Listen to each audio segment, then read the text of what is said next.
பெங்களூருவில் தோல் மருத்துவர் ஒருவர் சிகிச்சைக்காக வந்த 21 வயது இளம்பெண்ணை பாலியல் துன்புறுத்தல் செய்த சம்பவம் கடும் அதிர்ச்சியை ஏற்படுத்தியுள்ளது. பெங்களூருவில் 56 வயதாகும் தோல் மருத்துவர் பிரவீன் தனியாக கிளினிக் ஒன்றை நடத்தி வருகிறார். அவரிடம் 21 வயது இளம்பெண் ஒருவர் தோலில் அலர்ஜி ஏற்பட்டு சிகிச்சைக்காக வந்துள்ளார்.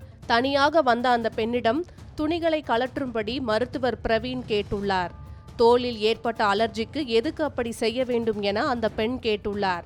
ஆனாலும் விடாமல் அவரை டார்ச்சர் செய்து வற்புறுத்தி உடைகளை களைய செய்ததோடு கட்டிப்பிடித்து முத்தம் கொடுத்து அவரிடம் மோசமாக மருத்துவர் பிரவீன் நடந்து கொண்டுள்ளார். கிட்டத்தட்ட அரை மணி நேரமாக இப்படி நடந்துள்ளது. அதன் பிறகு ஹோட்டலுக்கு சென்று அறை எடுக்கலாமா என்று அவர் கேட்டுள்ளார். ஒரு கட்டத்தில் வீட்டுக்கு சென்ற அந்த இளம்பெண் பெற்றோரிடம் நடந்ததை கூறியுள்ளார்.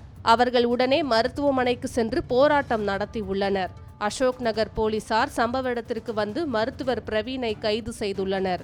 அவரிடம் நடத்திய விசாரணையில் சிகிச்சைக்காக மட்டுமே இளம்பெண்ணிடம் அப்படி நடந்து கொண்டதாகவும் தவறாக நடந்து கொள்ளவில்லை என்றும் கூறியுள்ளார். தற்போது அவர் மீது வழக்கு பதிவு செய்யப்பட்டுள்ளது.